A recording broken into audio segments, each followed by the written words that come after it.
vous l'avez deviné, c'est bien Madame Salimatou Sako qui est avec moi sur ce plateau ce matin. Bonjour Madame. Bonjour. Vous allez bien? Je vais très bien, merci. Bien en forme? Oui, ça va, grâce Vous à êtes Dieu. radieux ce matin. C'est gentil, vous également. Ah, merci. En tout cas, ravi de vous recevoir sur ce plateau. Nous, toute l'équipe de Kadi FM et tous nos téléspectateurs, auditeurs, auditrices, nous allons donc partager cette rubrique en 3 phases. La phase de SACOM, hein, cette grande entreprise aujourd'hui, on va en parler. Ensuite, le confessionnal pour des questions un peu plus particulières à vous et la phase finale. Là, vous êtes prête? Très bien, je suis prête. Voilà. Madame Salimatou Sako est une entrepreneuse guinéenne influente dans les domaines de la communication, du marketing et de l'événementiel. Elle est la cofondatrice et directrice générale de SACOM, une agence basée à Conakry qui accompagne les entreprises, ONG et institutions publiques dans leur stratégie de communication et la mise en œuvre de projets à fort impact économique et social. Au-delà de SACOM, Madame Salimatou Sako est également engagée dans la promotion de l'excellence guinéenne à travers les plateformes telles que Guinéane Excellente et Express Guinée. Elle a occupé des fonctions de leadership, notamment en tant que secrétaire générale du Conseil national du patronat guinéen. C'est bien vous? C'est bien moi. D'accord. Qu'est-ce qu'on peut rajouter à votre casquette?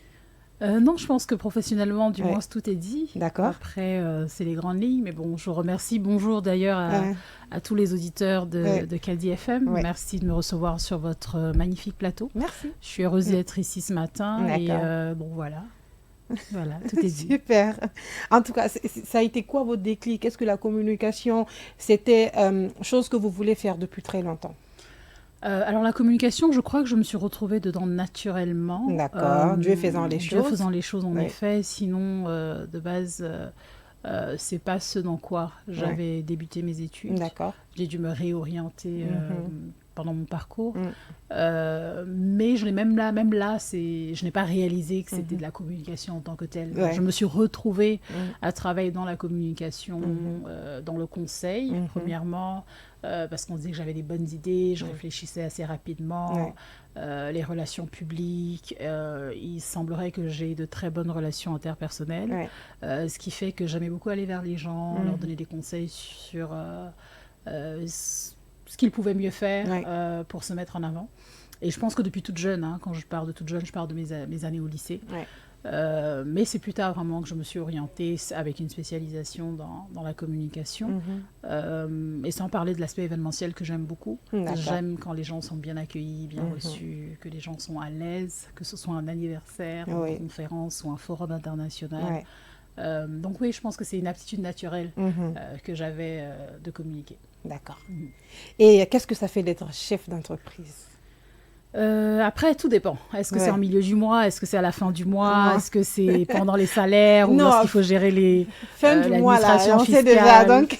Non, alors moi, je dis souvent que je ne me suis pas levée avec la volonté ou en me disant je vais être chef d'entreprise. D'accord. Lorsque mon associé, qui est également mon frère, Amadou Sako, et qui est le cofondateur de l'agence, on a décidé de créer l'agence. C'était pas pour dire tiens, on va se créer de l'emploi, on va créer notre propre entreprise, mais c'était pour répondre à un besoin. Parce que comme on le sait aujourd'hui, les grandes lignes de l'entrepreneuriat, c'est d'abord de répondre à un besoin.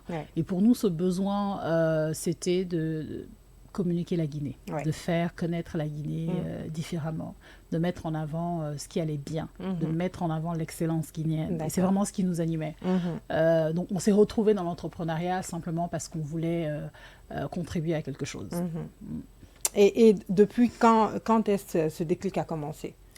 Ce déclic par rapport à l'entrepreneuriat. Oui, par rapport à l'entrepreneuriat. J'ai toujours été salariée, c'est ce que je connaissais. J'avais pas cette vibre entrepreneuriale comme certains. Donc moi, j'ai toujours été salariée. Le déclic s'est fait que lorsque je suis revenue en Guinée. Je suis rentrée en Guinée en 2015 pour avoir principalement évolué à l'extérieur de la Guinée, un peu entre l'Europe, l'Amérique du Nord. Je me suis dit, mais tiens, on m'a dit, mais Salimatou en communication, tu ne trouveras rien à faire parce que c'est saturé, il y a beaucoup de journalistes, il y a beaucoup de régies publicitaires. Et je leur dis, très bien, mais la communication, ce n'est pas que ça. Donc le déclic, c'est simplement... ça a été une suite logique de choses pour moi, le déclic. Lorsque les gens te demandent de quelle Guinée tu viens, et qu'à l'époque, surtout en 2015, c'était la Guinée et Oula, je trouvais qu'il y avait un problème. Ouais. Donc, il n'y a pas eu de déclic en tant que tel. C'est vraiment une suite logique. Une suite logique c'est mon vécu, c'est mon quotidien qui m'a amené à faire ce que je fais aujourd'hui. D'accord. Et quel a été votre premier événement? Où est-ce que je peux m'en rappeler? J'hésite entre deux, mais c'est une bonne question. Ça, il faut que je retourne et que je voie. Et je crois que mon premier événement était en 2017 même. Si je ne me trompe pas, c'était avec Hyper Dynamics à l'époque. D'accord. Je ne suis pas sûre. Je pense que mon premier gros dans le sens qu'il y avait des officiels et tout, c'était avec la compagnie à l'époque Hyper Dynamics. Madame Rougui Kaba était la directrice, une amie et une sœur aujourd'hui, qui nous a fait confiance, qui a dit, écoutez, moi j'ai ça, organisez-le pour nous. Si je ne me trompe pas, en tout cas, c'est l'événement qui m'a marqué. Maintenant, est-ce qu'il y a eu quelque chose de plus petit avant? Il faudrait vraiment que je retourne voir, mais cet événement-là m'a marqué. Et comme quoi, c'est une femme qui a eu confiance en nous, en mon frère et moi, et s'est dit, écoutez, on aimerait, notre entreprise aimerait que vous puissiez organiser cet événement-là pour nous. Au Palm Camaïen. Et comment c'était? Comment vous avez pu? Parce que votre premier gros événement, en tout cas, c'est un peu stressant quand c'est le début. Comment vous avez géré? Ce n'était pas stressant. Vous savez, l'événementiel, c'est des process, c'est des procédures. Hein. Il faut les suivre. Il faut les suivre. C'est comme lorsqu'on vous donne un médicament, c'est comme lorsque vous devez faire la cuisine, que vous avez une recette à suivre ou une posologie à suivre. Il y a des procédures. Donc, c'est pas juste, tiens, je me lève, je prends des hôtesses, je mets des ballons. Non. Je pense qu'en termes de stress, mon frère et moi, on avait ce savoir-faire naturel-là. Je fais rire les gens quand je le dis, mais quand on me dit, oui, mais Salimatou, tu aimes bien les fêtes, tu aimes bien organiser de grandes choses. Je leur dis, c'est naturel chez moi parce que j'ai grandi avec des parents qui aimaient recevoir, qui avaient tout le temps du monde à la maison. Comme je dis, le moindre anniversaire était une belle occasion de dresser une belle table, ma mère, de sortir la belle vaisselle, s'assurer que les invités étaient bien servis. Moi, je me rappelle enfant que même le verre dans lequel, ou les assiettes, les détails étaient importants. Mon père a toujours été quelqu'un qui savait organiser. Donc, naturellement, j'ai vu ça. Je pense que j'ai grandi dans ça et ça m'a marqué. Donc, j'ai pas eu de stress en tant que tel, ni mon frère, ni moi. Après, peut-être... Et je dois d'ailleurs dire que je n'étais même pas à cet événement-là. Je n'étais pas à cet événement-là parce que mon frère, qui est mon associé, lui gérait à ce moment-là le cabinet. Il gérait l'agence de communication et moi, j'étais encore employée. Donc, il faudra lui poser la question un jour. D'accord. Et vous avez goûté en tout cas l'entrepreneuriat et le salarial. C'est quoi la différence? La différence, en tout cas pour le début, pendant au moins quelques années, c'est qu'on ne sait pas forcément ce qui viendra à la fin du mois, surtout lorsque c'est notre entreprise. Si vous créez une entreprise et que vous me recrutez, je sais, on s'est entendu dès le départ que vous me donnerez 1 million tous les mois. Donc je sais en tant que salarié, travaillant pour vous, que j'aurai recevoir 1 million tous les mois. Vous, en tant qu'entrepreneur qui m'a recruté, vous ne savez pas combien va rentrer à la fin du mois, mais vous savez que vous devez payer Salimatou 1 million le mois. Donc, pour revenir à votre question, la différence, c'est qu'en tant que dans le salariat, on sait qu'il y a un minimum qui va rentrer tout le temps. Et d'ailleurs, le conseil que je donne à ceux qui veulent se lancer dans l'entrepreneuriat, dépendamment des profils et des caractères, je leur dis, si vous pouvez rester salarié et au moins assurer un minimum qui rentre tous les mois pendant que vous testez les eaux à côté, faites-le. Si vous êtes plutôt du profil à prendre un profil qui prend des risques comme moi-même, à ce moment-là, c'est j'abandonne tout, je me lance dedans. Donc la différence, pour moi en tout cas, c'est ce côté assurance. Où est-ce que je me lève en tant que salarié, je sais qu'il y aura un salaire à la fin du mois dans mon compte bancaire, alors qu'en tant que chef d'entreprise, c'est vrai qu'aujourd'hui je suis moi-même salarié de SACOM, mais ça n'a pas toujours été le cas. Mon frère, encore une fois que je cite, pendant longtemps n'avait pas de salaire tous les mois. Mais il y avait des charges fixes, le loyer, la personne avec qui on travaillait dès le début qui était l'assistante. Donc voilà, la différence pour moi, c'est cette assurance. On va se lever, on va monter, descendre, on sait que non, à la fin du mois, j'aurai mon 1 million. En tant qu'entrepreneur, surtout quand c'est votre entreprise, on ne vous a pas mis là pour gérer seulement. Le drive, comme on dit en anglais, le drive est différent. C'est différent, complètement différent. Tout à fait. Alors, c'est quoi aujourd'hui? Bon, quelles ont été d'abord à l'entame de la création de votre entreprise, les difficultés que vous avez rencontrées sur le marché guinéen? les grosses difficultés ou la grosse difficulté. Bon, ça peut nous servir Mais moi, elle a été administrative. Je pense que ça a été ma plus grosse difficulté. D'accord. Je pense qu'en tant qu'entrepreneur, les choses ont changé. Je pense que moi, il y a moins de 10 ans, quand on créait Sacom, c'était plus difficile qu'aujourd'hui. Et il y a 10 ans, c'était plus facile que pour ceux qui ont commencé, parce qu'on a des aînés. Sans parler de nos parents, mais je parle de notre génération, donc 50 ans et aujourd'hui, c'était encore plus difficile pour eux. Mais pour parler de l'expérience Sacom, nous avons mis, mon frère et moi, nos économies dans Sacom dès le début. On a eu un local, on a réaménagé comme on pouvait, acheté du mobilier, fait des travaux. Et lorsqu'on a fini les travaux, entre 3 et 4 mois, le propriétaire nous a dit qu'il avait besoin des lieux. Ça a été administratif aussi pour tout ce qui était... L'entreprise était créée. D'accord. On ne se faisait pas encore d'argent, mais on était créé sur papier. On avait des rêves, on rêvait grand, nos ambitions étaient là. Mais encore une fois, on était confrontés à cette difficulté administrative, ce parcours, que ce soit d'avoir les bonnes informations au niveau des impôts, quels sont les impôts qui s'appliquent à nous ou pas. Il n'y avait pas forcément de guide simplifié, j'ai envie de dire, des impôts qui permettaient à des jeunes entrepreneurs de savoir, écoutez, dans votre première année, voici ce qui va s'appliquer à vous, ensuite dans la deuxième année, ensuite dans la troisième année. On est un peu laissé face à nous-mêmes. Et quand on veut bien faire les choses, ça nous rattrape à un moment donné quand on ne sait pas. Donc je pense que la plus grosse difficulté, elle a été administrative. Elle a été quand on a fait face à ce déménagement, où on était forcé dès le début de récupérer ce qu'on pouvait récupérer de ce qu'on avait investi, parce qu'on a débuté à perte. On a débuté à perte. Et je pense que c'est les deux plus grosses difficultés. Aujourd'hui, la troisième difficulté, donc 9 ans plus tard, est au niveau des ressources humaines, d'avoir les bonnes compétences. C'est pas forcément évident d'avoir les bonnes compétences localement, et ça, c'est une réalité. Après, est-ce qu'il y a des gens avec qui on travaille qui ont un parcours totalement guinéen? Oui. Est-ce qu'ils sont bons? Oui. Ce n'est pas ce que je dis, mais ce n'est pas forcément ce qui court les rues. Donc, c'est difficile parfois de trouver le bon profil que l'on recherche. Il faut beaucoup chercher. Et sur ce, est-ce que vous pouvez mettre l'accent un peu sur la formation en Guinée? Peut-être que c'est ça le problème, ou l'applicabilité. Je ne suis pas sûre de pouvoir forcément mettre l'accent sur la formation, ne maîtrisant pas cet aspect-là. D'accord. Mais en tant que chef d'entreprise, lorsque je recrute, je regarde beaucoup aux soft skills. Il y a quelques jours, il y a à peine 72 heures, je passais une interview avec quelqu'un qui devait simplement être technicienne de surface. D'accord. Pour ne pas dire nettoyeur. Technicienne de surface, comme on dit dans certains Bien pays. sûr, ça me rappelle quelque chose. Et elle était très agressive. C'était oui, bien sûr, mais non, mais alors que ça fait un peu plus de 2 ans qu'elle travaillait avec nous dans un autre de nos bureaux, dont je ne la voyais pas souvent. J'ai eu l'occasion de la voir, mais pas souvent. Et maintenant que toute l'équipe se retrouve ensemble, donc je discutais avec elle, les nouvelles conditions. Je voulais savoir un petit peu comment est-ce qu'elle se projetait dans les prochaines années. Est-ce qu'elle voulait rester au sein de l'agence? Bon, l'objectif, moi, ma discussion avec elle, c'est vraiment de voir comment l'aider et comment s'assurer qu'elle évoluait avec nous. Mais l'entrevue, même pas l'entrevue, c'était pas une entrevue en tant que telle, mais la discussion s'est très mal passée. Parce que je trouvais que c'était quelqu'un qui n'avait aucune... elle avait du mal limite, je me sentais agressée. Elle m'agressait. D'accord. Et après, j'ai compris que c'était du stress, parce qu'elle avait devant elle la personne qui allait décider ou pas. Pourtant, c'était pas, je répète, une interview. C'était vraiment une discussion entre deux femmes, entre, oui, certes, j'aime pas forcément le mot sa patronne, mais entre sa patronne et elle, de savoir quelles allaient être les prochaines étapes. Mais j'ai dû me lever et dire, écoutez, madame, ça marchera pas. C'est pas possible. On peut pas continuer comme ça.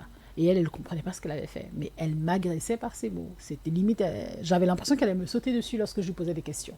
Mais c'était sa façon de gérer le stress. Pour revenir à la formation, je regarde beaucoup, comme je disais, les soft skills. Comment est-ce que les gens parlent? Comment ils se comportent? Comment est-ce qu'ils gèrent le stress? J'observe beaucoup. Et c'est pour ça que moi, je crois dans cette période d'essai-là, pour voir aussi si eux sont à l'aise dans notre environnement. D'accord. Quand on recrute quelqu'un, c'est pas seulement nous qui devons être à l'aise avec eux et ce qu'ils savent faire, mais c'est aussi de s'assurer est-ce qui sont à l'aise. Parce que quand on n'est pas heureux dans son environnement de travail, non. On ne peut pas s'épanouir. Ouais. Encore une fois, pour retourner sur la question de la formation, moi, je n'ai pas appris tout de suite à faire de la communication. Donc, ce n'est pas ce que j'ai appris théoriquement à l'école de base. Mais je suis quelqu'un qui est curieuse, je suis quelqu'un qui aime apprendre, je suis quelqu'un qui pose des questions lorsque je ne sais pas.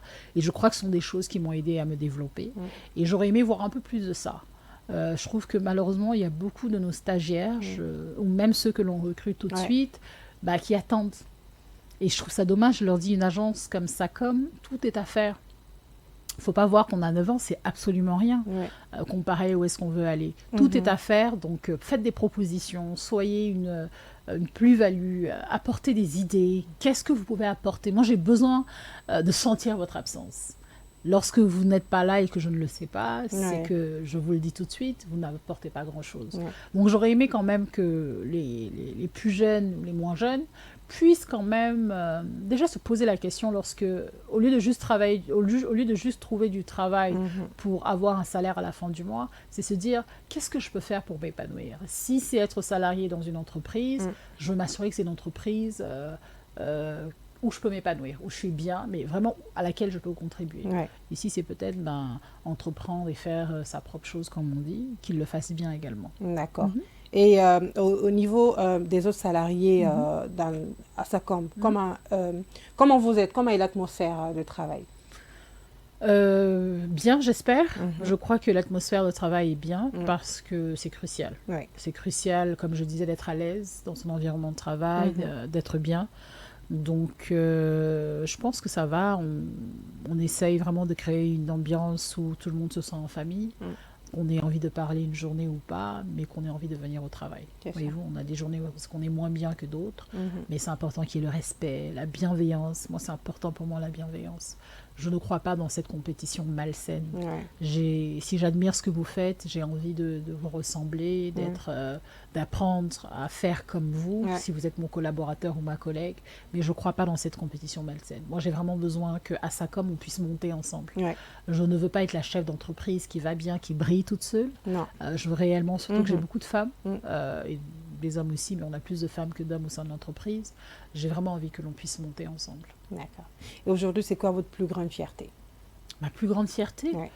Professionnellement, j'ai envie de dire que c'est communiquer la Guinée. Je sais qu'on n'est pas seul, mais je sais qu'on contribue à mettre de l'avant ce qui se fait bien en Guinée. Ça, c'est important pour moi. C'est ce qui me réveille, qui me donne envie d'aller au travail le matin. De développer SACOM, c'est de dire SACOM, écoute, la Guinée, moi, SACOM, pour moi, c'est comme un service. C'est un service. Je sers la Guinée au travers de SACOM. Et c'est ce que je dis aussi à mes collaborateurs. Nous sommes en train de servir la Guinée de notre façon. Et notre façon, c'est de la communiquer, c'est de bien la placer, c'est de s'assurer qu'elle est positionnée correctement. Ça ne veut pas dire que tout va bien, mais ce que ça veut dire, c'est que ce qui va bien, on va en parler. Et c'est ça un peu la différence entre SACOM et les autres entreprises de communication, bien sûr. Je ne suis pas certaine de ce que les autres entreprises font, mais pour nous, c'est vraiment des valeurs. On le porte, c'est dans notre DNA. De se dire, est-ce que ce projet met en lumière la Guinée? Est-ce que ce projet met en lumière une Guinéenne, un Guinéen? Parce que c'est des petites histoires de succès d'une Guinéenne, d'une autre, d'un autre Guinéen, un frère, un sœur, à l'intérieur du pays, à Conakry, qui feront que la Guinée sera de plus en plus vue et entendue. C'est ça. Bien sûr, la Guinée, elle existe. Elle n'a pas attendu que le SACOM soit là pour exister. Non. Mais c'est de continuer de la porter. Et ça, c'est une mission qu'on s'est donnée. C'est une mission qu'on s'est donnée. Je peux pas vous expliquer, mais on le porte vraiment en nous. Et je crois que le cofondateur et moi, c'est comme ça. C'est en nous, on aime ça. On aime profondément la Guinée. On veut la communiquer, on veut la faire briller. Et moi, déjà, c'est une fierté pour nous, les Guinéens, pour nous autres, parce qu'une fois, quand j'étais en conférence avec mes collègues, après, on me dit, les plus grandes entreprises de communication, je dis, n'allez nulle part, SACOM, elle communique la Guinée, elle communique l'Afrique. Après, je vois quand vous avez été au Rwanda pour, je ne sais pas trop pourquoi vous y êtes allé, si vous voulez un peu en parler, ce sera bien. Mais après, je me dis, quelle fierté, au moins, on dit, oui, à SACOM en Guinée. Tout à fait, c'est vrai. Et oui, on en est très fiers, Le Rwanda était un très beau pays, un pays bien organisé. Nous sommes allés dans le cadre du CEO Forum qui se tenait là-bas en 2024. Et en parallèle, nous avons organisé un événement pour justement parler de la Guinée, pour faire connaître la Guinée à des chefs d'entreprise guinéens qui étaient allés pour le CEO Forum. Mais notre conférence que l'on avait organisée était axée vers des Rwandais pour leur dire, écoutez, venez ici en Guinée, venez découvrir, il y a de belles choses qui se font, on peut travailler ensemble. On ne peut pas attendre que l'État fasse tout. Non. C'est pas possible. Donc pour nous, encore une fois, on le porte. On n'attend pas que quelqu'un nous dise parler du bien de la Guinée. Non. C'est-à-dire qu'aujourd'hui, Kadi FM, c'est une fierté guinéenne. Donc nous, c'est ça, c'est parler de ce que Kadi FM fait. SACOM, c'est toute une chaîne, au fait, et on se retrouve quelque part à faire notre travail. Et les autres doivent également faire ce qu'ils ont à faire. Donc oui, au Rwanda, c'est pour cela qu'on était partis, et ça a été un très très bel événement, un événement à succès. On était contents d'avoir eu beaucoup de retours positifs de la part des Rwandais qui découvraient la Guinée. On avait ramené du fonio et des petits... on avait ramené du miel, on avait ramené enfin des choses. Pas du piment. On n'avait pas ramené de piment. Si, on avait ramené du piment en poudre, je crois, de la petite Damba qui nous avait accompagnés. Il y avait quelques entreprises guinéennes qui nous avaient offert des cadeaux. Des cadeaux, donc il y en avait une centaine, ou autour d'une centaine, un peu moins de 200. Donc on a donné des cadeaux aux chefs d'entreprise. C'était vraiment la crème aussi du secteur privé rwandais qui était à cet événement. Donc on était fiers de se dire, écoutez, on est venu au Rwanda, on a fait cet événement, il s'est très bien passé. Et quand on se présente, c'est oui, nous sommes Guinéens, enchantés. Enchantés.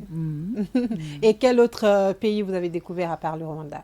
Dans le cadre du travail. Oui, du travail, justement. C'est vrai que personnellement, j'en ai découvert plus dans le cadre de mes missions à la tête de SACOM que l'entreprise elle-même.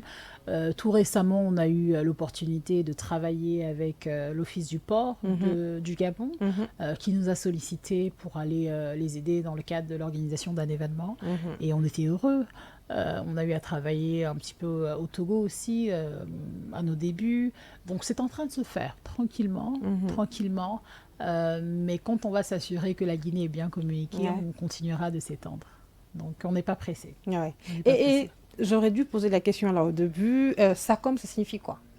SACOM, c'est mon nom de famille, S-A-K-O. Alors SACOM s'écrit S-A-K-O-M.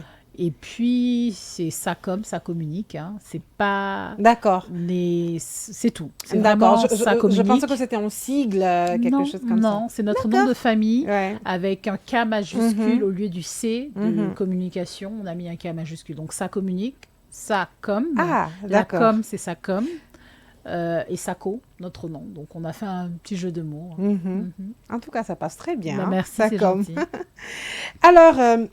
en tant que dirigeante aujourd'hui, les obstacles qui se drainent devant vous dans votre capsule d'entrepreneuse, c'est quoi?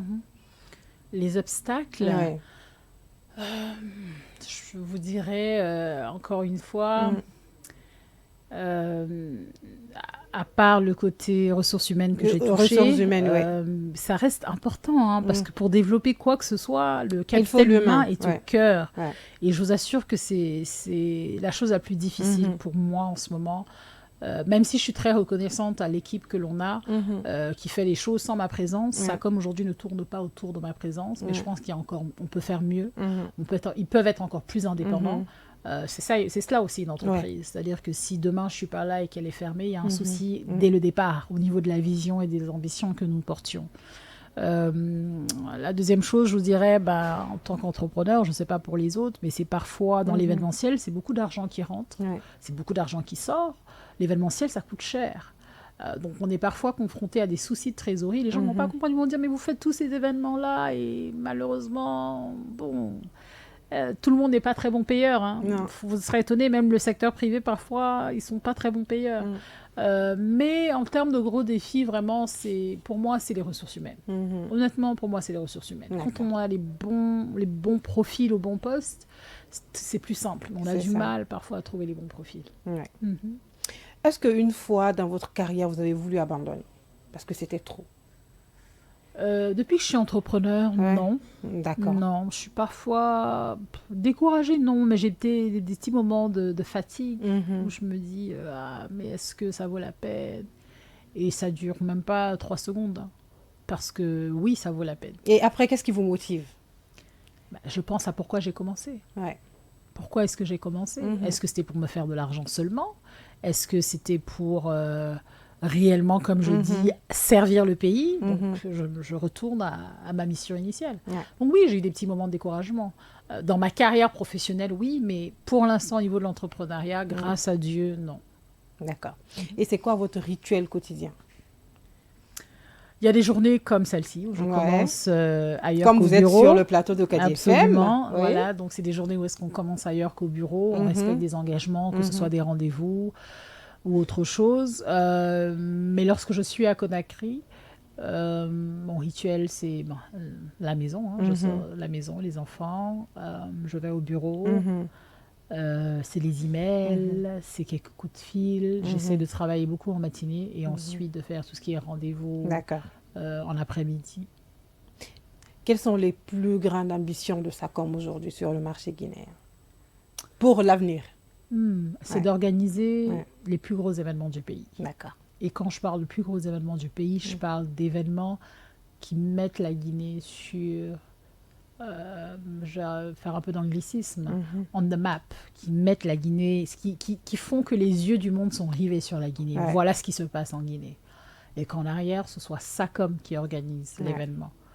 Ça, pour moi, c'est en ce moment, on en parle et on le vit tous les jours. On le rêve tous les jours et on travaille pour tous les jours. Pourquoi? Pas seulement que ce soit SACOM, mais que la Guinée ait la capacité d'accueillir de gros événements. Pas pour citer ou faire la promotion d'événements, mais lorsque je regarde chez nos voisins en Côte d'Ivoire ou au Sénégal, c'est vrai qu'il y a des prérequis, notamment les infrastructures, les routes, les hôpitaux, la capacité d'absorption même au niveau des hôtels. Donc il y a pas mal de choses qui doivent être prêtes. Parce que l'événementiel, lorsque vous avez les gens, lorsque vous avez 2000 personnes qui arrivent chez vous pour un événement, c'est les hôtels, ils consomment même localement. Énormément de choses sont impactées. L'économie, elle tourne. Lorsque vous avez autant de visiteurs en 2-3 jours qui viennent vous voir, en plus de votre population locale, et ça, pour nous, c'est un rêve de dire que tel événement international s'organise à Conakry ou ailleurs, à l'intérieur du pays, et que SACOM est au cœur de l'organisation. Ça, c'est un défi à court terme. Et on est certain que ça va arriver. Ça va arriver. Justement, et c'est pour cela que, et nous en tant qu'agence de communication, et nos collègues et les autres agences, il faut qu'on fasse bien les choses. Pour que réellement on puisse montrer, que ce soit aux autorités, au secteur privé, aux différentes parties prenantes, que nous sommes en mesure de bien faire les choses ici. Il ne faut pas forcément aller que à Dakar. On a l'expertise ici. La preuve, on nous appelle de plus en plus dans des pays africains pour nous dire « venez nous prêter main forte ». Donc, on peut le faire. Comment vous faites pour aider les jeunes entreprises, les start-up ou une petite entreprise qui veut commencer dans la communication? Parce que je vois qu'il y a certaines personnes qui commencent chez vous en tant que stagiaires. Justement, on a mis un tiret sur l'importance de la formation. Mais au-delà de ça, est-ce que vous coachez, vous mentorez des entreprises, les petites entreprises ou les petits entrepreneurs? Alors non, pas directement. En tout cas, pas de façon structurée parce que c'est pas forcément notre rôle. D'accord. Notre mission, notre rôle, c'est la communication et les projets qui nous sont confiés, que nous devons mener à bien. D'accord. Mais à titre personnel, moi, je suis très ouverte et à recevoir des conseils et à en donner. Donc, lorsque l'on me demande des conseils ou qu'on m'approche pour savoir comment les choses se font, que ce soit dans mon secteur, qui est la communication ou un autre, je partage ma petite expérience. Pour, je pense, éviter de faire des erreurs. Tout ça fait partie du communiquer la Guinée. Comme je disais, les moindres succès nous donnent, nous, du contenu à exploiter. C'est ça. Donc, je n'accompagne pas proprement dit les entrepreneurs ou les entreprises à se structurer ou à forcément grandir, mais à titre personnel, je fais ce que je peux dans l'écosystème. D'accord. Ayant longtemps été active au sein du Salon des entrepreneurs de Guinée, avec Souleymane Camara, c'était l'un des objectifs, c'était accompagner les startups, les PME, les entrepreneurs, même les grandes entreprises, les mettre en rapport, vraiment créer un écosystème où est-ce qu'il y avait et de la formation, et des échanges et des opportunités. Donc, à titre personnel, oui, mais pas au sein de SACOM. D'accord. Est-ce que vous avez des activités au-delà de SACOM, ce que vous faites, ou c'est juste SACOM? SACOM, c'est pas juste C'est beaucoup. Oui, c'est beaucoup C'est déjà. beaucoup. Hein? Non, mais C'est beaucoup j'ai déjà. compris la question. Et oui, de plus en plus. D'accord. Mais je suis quelqu'un qui a besoin d'être concentré. Je ne sais pas, je n'ai pas forcément la capacité de faire plusieurs choses à la fois. Ouais. Donc, je suis tranquillement en train d'essayer ici et là d'autres choses. Vous avez parlé d'Espress tout à l'heure. Espress, qui est une boutique café concept store. D'accord. C'est encore à l'état embryonnaire. On a ouvert il y a 2 ans déjà une boutique dans l'une des stations Kamsar Petroleum, Capé aujourd'hui, devenue Capé aujourd'hui, à la minière. Et là encore, l'idée est d'exposer le savoir-faire guinéen, les produits guinéens, faire un petit café rapide, d'où le nom Espress, pas Express, mais Espress. Donc, dès qu'on arrive, c'est prêt et puis on y va. Pendant qu'on met de l'essence, on peut prendre son café ou son petit sandwich ou le plat du jour parfois. Ce n'est pas un restaurant, c'est vraiment un petit café. Un petit café. Donc l'idée, c'est de faire ça rapide, express, et aussi avoir des produits locaux. Parce que, ayant beaucoup d'amis étrangers, ils me demandent parfois, mais qu'est-ce que je peux avoir? Où est-ce que je peux acheter les produits locaux? Donc je me suis dit, ça peut également être un endroit où est-ce qu'on peut trouver ces produits locaux. Donc ça fait 2 ans de phase test. On va continuer de les dérouler, d'ajuster ce que l'on peut, mais c'est un projet qui me tient à cœur. Je crois saura donner à un moment donné.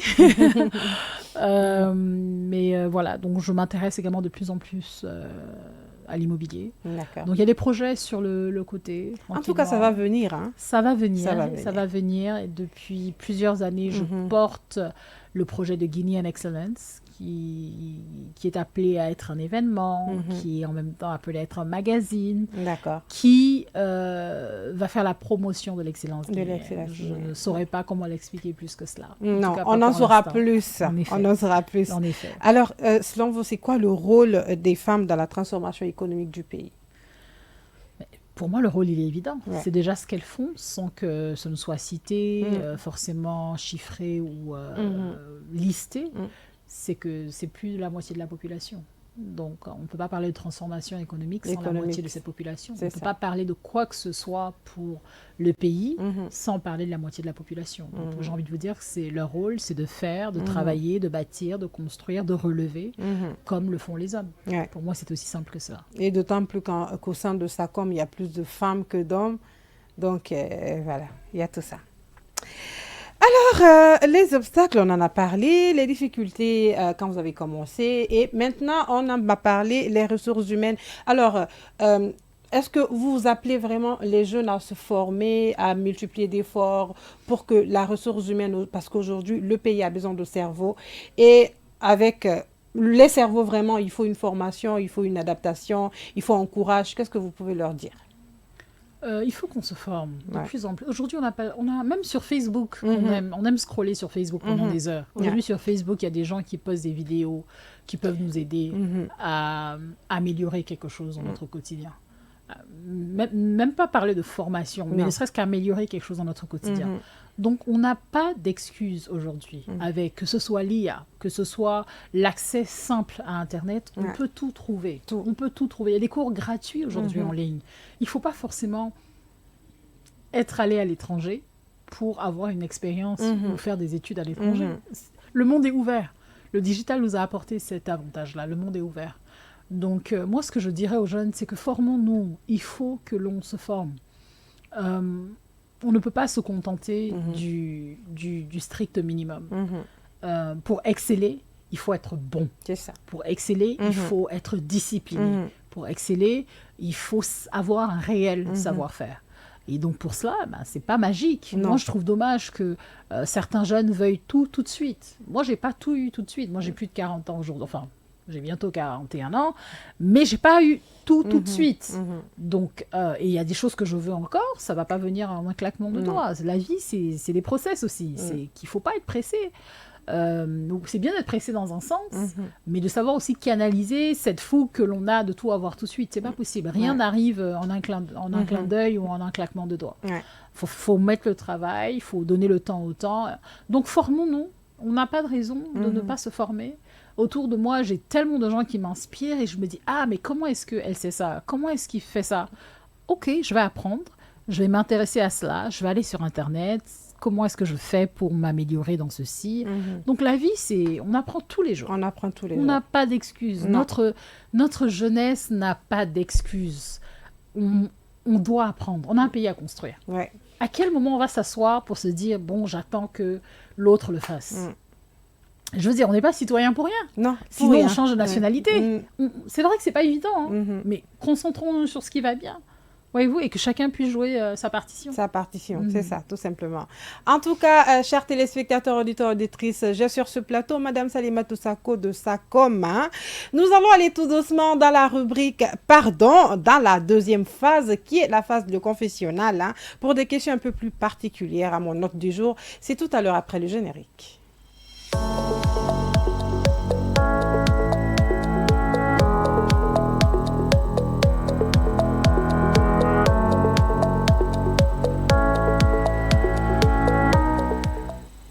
Le confessionnal, donc, Madame Salimatou Sako est avec nous encore sur ce plateau et tout le long de cette émission.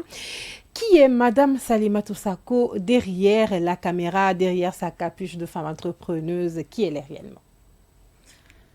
Salimatou, c'est aujourd'hui l'épouse. C'est la maman, par la grâce de Dieu, de 3 magnifiques garçons et une princesse. Salimatou, c'est au-delà de SACOM. Salimatou, c'est la sœur. Je suis entourée de frères et de sœurs qui sont formidables. J'ai de très belles relations avec mes frères. Je suis bénie de les avoir. C'est des gens qui m'aiment beaucoup et que j'aime en retour. Comme l'a dit quelqu'un, les liens du sang ne garantissent pas la bonne entente. Donc je suis contente de pouvoir m'entendre avec mes frères. Ils ont une place importante dans mon cœur et dans ma vie. Je suis également l'amie. Je suis l'amie. J'espère, je crois être une bonne amie. J'aime quand les gens autour de moi sont bien.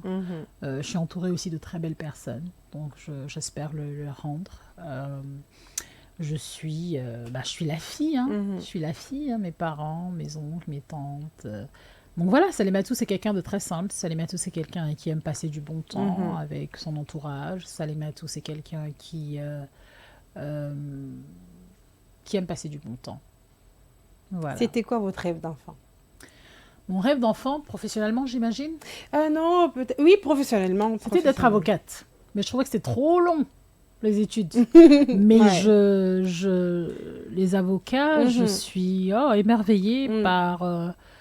je suis émerveillée par les avocats. La facilité qu'ils ont de garder, de mémoriser les choses dans le détail, d'écouter, de pouvoir discerner certaines choses. Bon, patient, je sais pas. Après, ça, c'est vraiment un trait de caractère. On l'est ou on l'est pas. Mais je voulais être avocate quand j'étais enfant.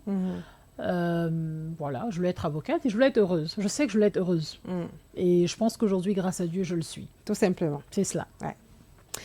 C'est quoi votre plus grande faiblesse aujourd'hui? Ma plus grande faiblesse aujourd'hui.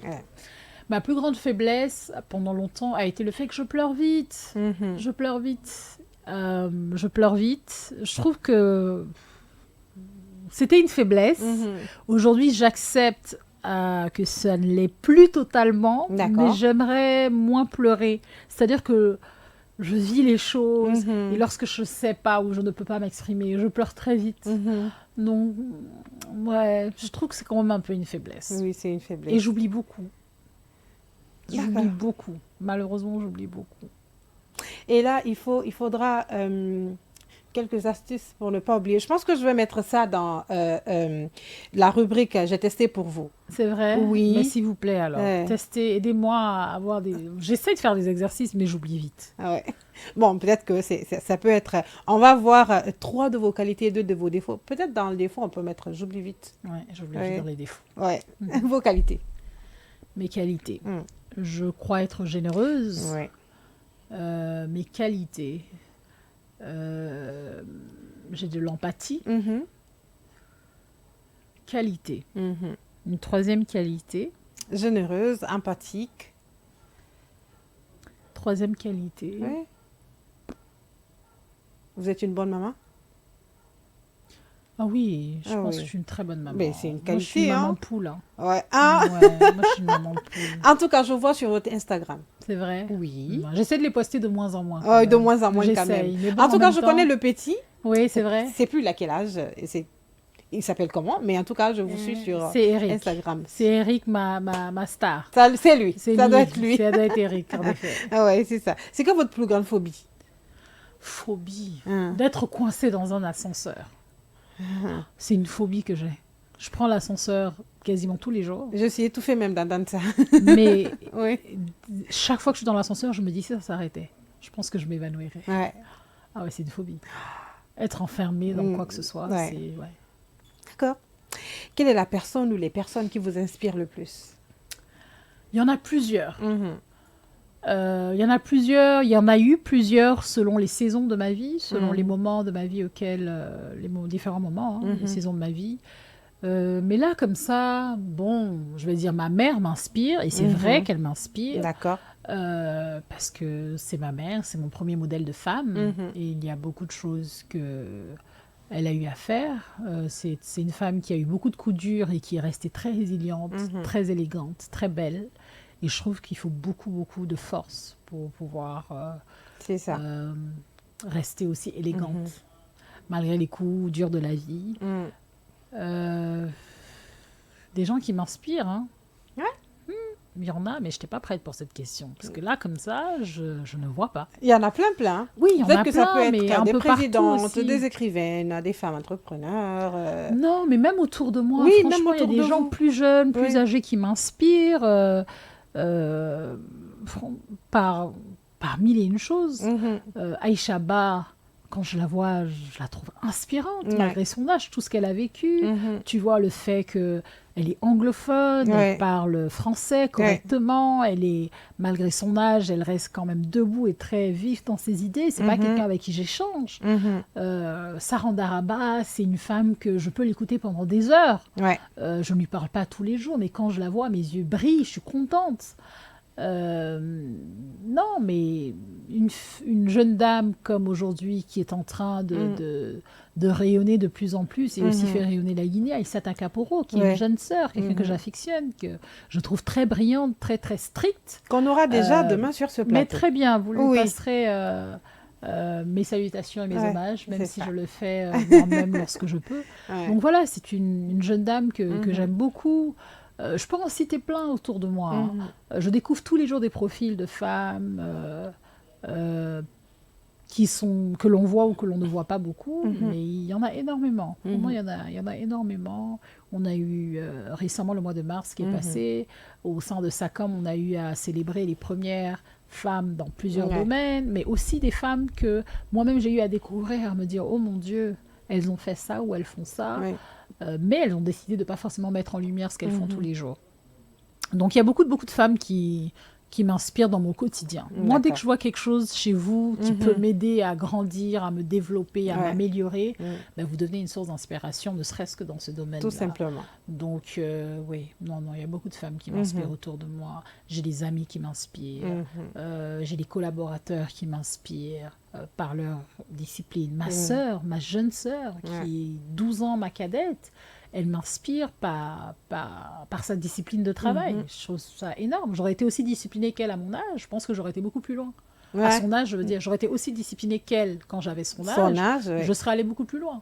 Et elle est inspirante, voyez-vous. Donc l'inspiration, c'est vrai qu'après, il y a des grands noms. Il y a des grands noms. Moi, Oprah m'inspire. Oprah, c'est Oprah. Son côté philanthrope, son côté réseau, son côté les belles idées, tout ce qu'elle fait. Michelle Obama, qui a été une première dame qui nous a inspirés, qui nous a portés, qui nous a fait rêver. Donc ça, c'est des noms à l'extérieur, mais bon, il y en a d'autres. Il y en a d'autres, il y en a plein. Ouais. Aujourd'hui, c'est quoi la plus grande leçon de votre vie? Qu'est-ce que la vie vous a appris? La plus grande leçon de ma vie, c'est ce que la vie m'a appris, c'est de rester humble, de garder les pieds sur terre. L'humilité. Tout est grâce. Ouais. Tout est grâce. Lorsque l'on croit en Dieu. Et c'est mon cas, je crois que tout est grâce. Rien de ce que j'ai, je ne le mérite. C'est la grâce de Dieu. Ouais. Et ça me fait... ça m'oblige à garder les pieds tous les jours sur terre. D'accord. Alors, votre plat préféré, en tout cas, si je veux vous faire plaisir, Madame Salimata Sako aime manger quoi? Alors, il n'y aura pas un plat. Un plat. C'est pas un plat Si vous voulez me faire plaisir, donnez-moi du fouti le matin ou du lafidi. D'accord, la fille. D'accord. Donnez-moi à midi soit de la sauce gombo ou bien du tchèp D'accord. blanc avec Du poisson. mouton. Du thon. Mouton. Non, mouton. La Oui, viande de d'accord. Mouton. Tchèp à la malienne, D'accord. quoi. Le tchèp à la malienne, même si le tchèp est sénégalais. Donc, gombo ou bien sauce gombo à midi ou À bien midi du au tchèp. tchèp, oui. Le soir, je peux prendre du thon ou bien de la tchéké Le soir, avec du poisson. le L'un ou thon. l'autre. Waouh. D'accord. Moi, je suis une gourmande, j'aime manger. J'aime la bonne nourriture. La bonne nourriture, c'est ça. Absolument, c'est ça. Et accompagné de fruits, de jus, tout ce qui est... Ah, même pas. Je suis pas très dessert, fruits et tout D'accord. ça. Jus, non. Je bois pas beaucoup de jus. L'eau, le thé, le café, ça me va. Mais la nourriture, C'est la base. c'est la base. Ouais. Votre passe-temps favori? Mon passe-temps favori, malheureusement, c'est devenu scroller les réseaux sociaux. Et je réalise de plus en plus qu'il faut que j'arrête, quoi. Sinon, c'est être devant la télé. Hein. Mais J'ai après, pas le temps. vous inspirez des gens. Donc, on voit que les réseaux sociaux sont d'autant plus un moyen, enfin, des moyens par lesquels vous pouvez passer pour nous inspirer, nous. Donc, moi, je ne dirais pas que c'est... il faut lâcher. Hein. Non, je pense pas qu'il faut lâcher. Mais à quel moment est-ce qu'on vit réellement? Parce que pour vous inspirer, il faut que je Oui. reste authentique. Pour Aussi. rester authentique, il faut Aussi. que j'ai le moment de vivre, de me reposer, de déconnecter. C'est comme ça qu'on reste authentique. Et je réalise que je passe beaucoup de temps sur les réseaux sociaux. Et à scroller, hein, comme j'ai dit, à regarder TikTok, Instagram, Facebook, pas forcément, LinkedIn un peu moins aussi, à rigoler, Pinterest. Je trouve qu'on passe beaucoup de temps sur nos écrans. Pinterest, déjà, Mais, c'est... voilà, on peut passer des heures dessus. Ça captive. Sinon, j'aime la télé. J'ai pas beaucoup de temps de regarder la télé. D'accord. Des fois, je suis là, je me dis, il faut qu'aujourd'hui ou cette semaine, je regarde la télé. Je peux passer des semaines sans me mettre devant la télé. Pourtant, je suis en temps où j'aimais beaucoup les films. J'aimais regarder la télé. Je pense que j'aime toujours. C'est juste que j'ai pas forcément le temps. Passe-temps favori, c'est être à la maison et ne rien faire. Moi, je suis quelqu'un qui bouge beaucoup, qui bouge tout le temps. Ouais, qui bouge tout le temps. Et j'apprécie de plus en plus mes moments de qualité avec mes enfants, avec mon mari, avec mes parents. Alors, aujourd'hui, vous avez visité combien de pays? Je sais pas. Vous savez plus.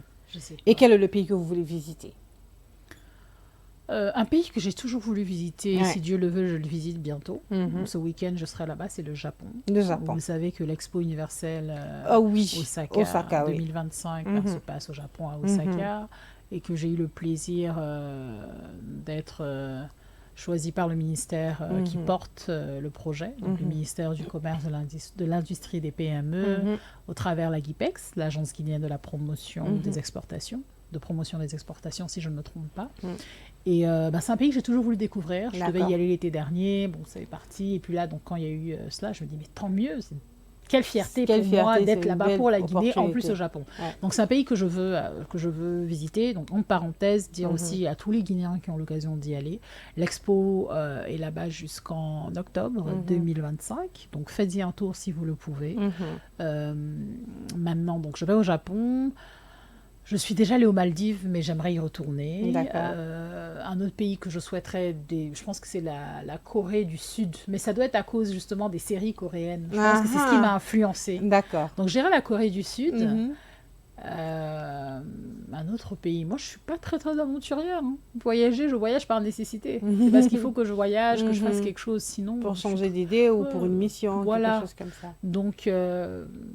Dieu fera grâce, on continuera de découvrir beaucoup d'autres pays, mais là, comme ça, je ne peux pas vous dire qu'il y a un pays que je rêve de découvrir. Ouais. Non. D'accord. C'est quoi votre talent caché du public? Talent caché du public. J'ai envie de dire que je suis une bonne cuisinière, mais ça dépend des plats, quoi. En tout cas, vous êtes une bonne cuisinière. Est-ce que les gens ne le savent pas forcément hein? Non, je ne pense pas que les gens savent, parce que je ne fais pas beaucoup la cuisine. D'accord. Après, bon, je l'assume. Je ne fais pas beaucoup la cuisine. C'est pas grave. Mais le peu de fois où je fais la cuisine, c'est bon, c'est joli, c'est bien fait. J'aime beaucoup le tchèp, mais je ne sais pas faire le tchèp. J'ai beau essayer, j'arrive pas.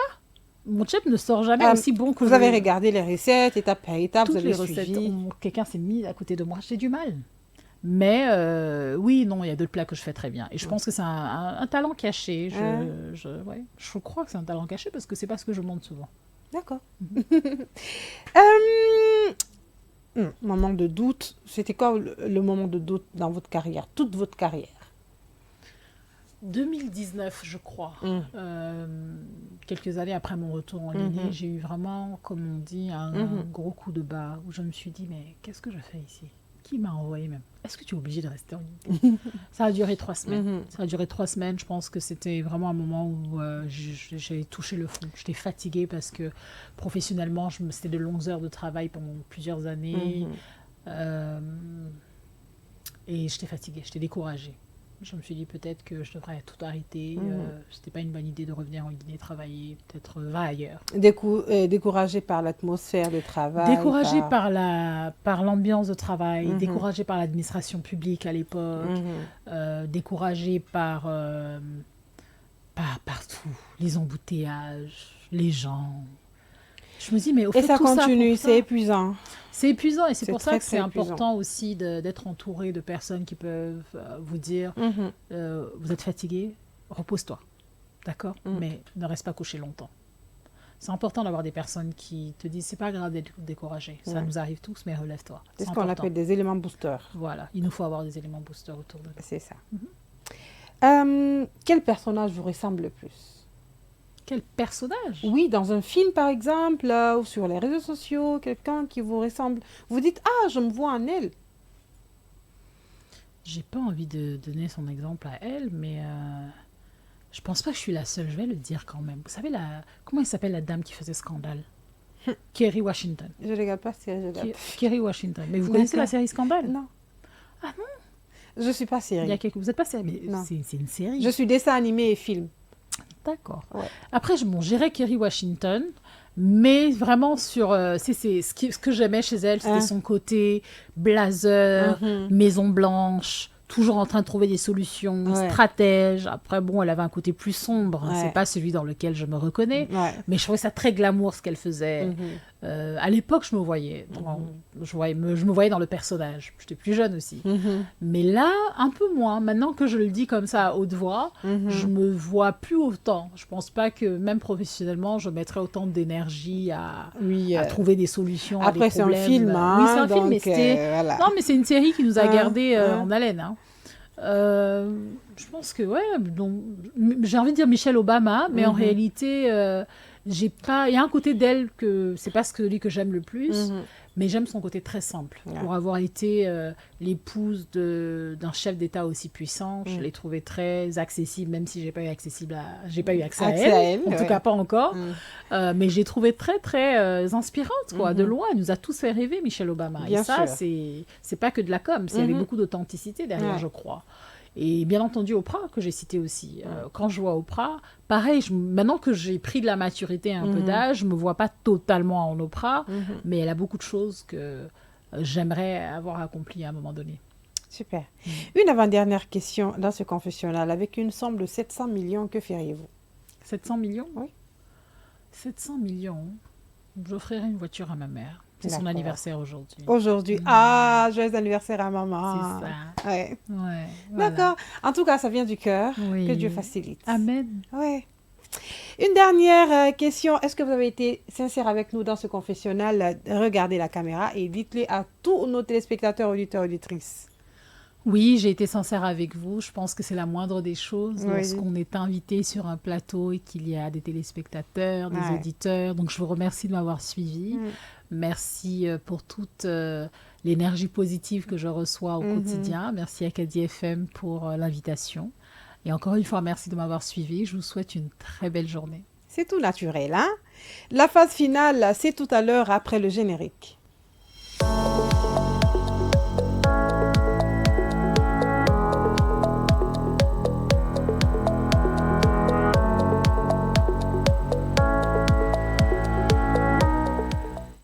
La phase finale, c'est la phase des mots de la fin. Hein. Je voulais vous poser une question. C'était quoi le retour des clients quand vous leur servez vos services? Quel est le feedback qu'ils font? Je pense de façon générale, Oui. ils sont contents. Mhm. Il y a quelques-uns qui ne sont pas toujours contents. Non. C'est la réalité. Mm. Et lorsqu'un client n'est pas content, ce n'est pas le client qui est difficile, c'est que sa com n'a pas servi comme il devait le faire. C'est ça. Je le vois toujours comme une leçon, une opportunité de s'améliorer. Donc, de façon générale, mes clients sont contents et je veux les garder. Je veux les garder contents. Je pense qu'un client content, c'est le plus gros investissement que l'on fait. C'est ça. Parce que un client content va revenir, un client content va parler de vous, va vous recommander. En général, ils sont contents. Et pour ceux qui ne sont pas contents, on espère avoir l'occasion de se rattraper si ça n'a pas déjà été fait. Comme je disais, c'est pas ce qui arrive souvent. Non. Mais voilà. Le conseil que vous pouvez donner à toutes les jeunes filles, à toutes les personnes qui vous voient comme mentor, comme modèle, là, il faut le dire. Et quel conseil vous pouvez les prodiguer afin qu'elles soient aujourd'hui au top, que ces femmes soient ce qu'elles veulent être? Le conseil que je peux donner aux jeunes filles, c'est vraiment de donner le temps au temps. De vivre le moment présent. Si vous avez 15 ans, 20 ans, n'essayez pas de vivre comme quelqu'un qui a 40 ans et 50 ans. Non. Et malheureusement, les réseaux sociaux nous font croire que les gens réussissent du jour au lendemain. Qu'au travers d'une photo, quelqu'un a réussi. Alors que c'est du travail. Enfin, pour ceux qui décident de poster la réalité. On a vu aussi des gens qui postent un peu, font rêver, et qu'il n'y a que du vent derrière. Ouais. Mais dites-vous que même malgré le fait que ces personnes réussissent, il y a parfois des pleurs, il y a parfois du découragement. Rien n'est facile dans la vie. Ouais. Mais donnez-vous le temps de vivre pleinement votre âge, votre moment. Aux jeunes filles, je leur dirais, formez-vous. Que ce soit la coiffure, le maquillage, que ce soit l'ingénierie, que ce soit les finances, la communication, faites-le bien. D'accord. Lorsque vous décidez de faire quelque chose, décidez d'être la meilleure personne, que l'on dise qu'il n'y a pas meilleur que cette personne. C'est pas grave que chaque personne se dise je vais être meilleur, on sera que des meilleurs. Mais s'il vous plaît, concentrez-vous sur vous, ça va venir. Les belles voitures, les bijoux, les habits, c'est passager. Non. Et ce serait dommage de ne pas mettre les priorités au bon endroit. Moi, si je pouvais retourner et dire à la jeune fille de 25 ans, j'aurais dit à Salimatou, ne sois pas trop dur avec toi-même. Concentre-toi sur tes études, concentre-toi sur le travail, voyage, découvre le monde. Voilà, c'est ce que j'aurais dit à la jeune fille de 25 ans ou à la jeune fille de 20 ans que j'étais. J'aurais dit, Salimatou, reste focus, ne sois pas trop pressée. Aujourd'hui, à 40 ans, je rends grâce à Dieu pour 40 ans, mais j'ai envie de dire, si je pouvais avoir 25 ans, il y a beaucoup de choses que j'aurais évitées ou que j'aurais faites différemment.